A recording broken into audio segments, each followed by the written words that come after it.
Pagi hari, Assalamualaikum warahmatullahi wabarakatuh. Kembali lagi bersama saya Helmi Harian. Jadi di sini saya akan menjelaskan sedikit tentang negara Indonesia. Bagaimana negara Indonesia itu adalah negara hukum. Oke, kita lihat review dari teman-teman kita. Menurut Sania, negara Indonesia itu negara apa sih? Menurut saya negara Indonesia itu adalah negara hukum. Kenapa sih dikatakan negara hukum? Karena Indonesia kan bentuknya majemuk, otomatis dengan bentuknya majemuk membutuhkan hukum sebagai landasan dalam menjalankan sebuah negara yang utuh. Makasih. Ya.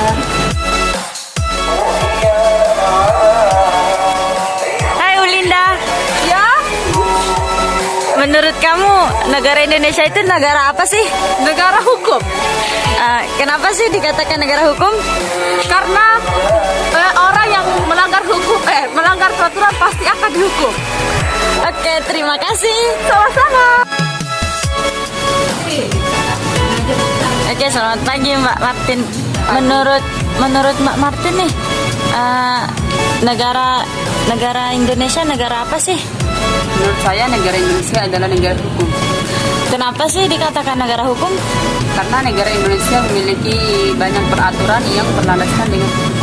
Oh, gitu ya. Terima kasih ya. Oke.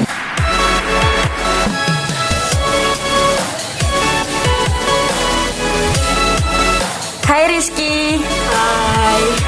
Mau nanya nih, menurut Rizky, negara Indonesia itu negara apa sih? Menurut pandangan saya ya, negara Indonesia itu adalah negara hukum. Kenapa sih negara Indonesia itu dibilang negara hukum? Karena semua yang berlaku di Indonesia itu kebanyakannya diatur oleh hukum yang ada di Indonesia itu sendiri. Gitu ya. Iya. Makasih ya. Oke, siap.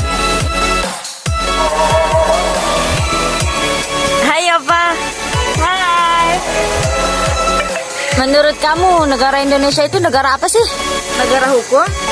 Kenapa sih? Karena itu sudah peraturannya dari negara. Tanpa peraturan mungkin negara kita nggak akan maju gitu. Oke, terima kasih. Siap. Helmi. Hai. Bagaimana nih teman-teman sama video yang sama penjelasan teman-teman yang sebelumnya? Bagus dong pastinya. Jadi di sini saya akan memperjelas sedikit tentang apa sih maksudnya negara Indonesia itu negara hukum. Jadi yang namanya hukum di Indonesia itu sangat tinggi sama Indonesia karena pada dasarnya segala sesuatu yang dilakukan oleh Indonesia itu berlandaskan hukum. Makanya di sana kan kita bisa lihat di Pancasila,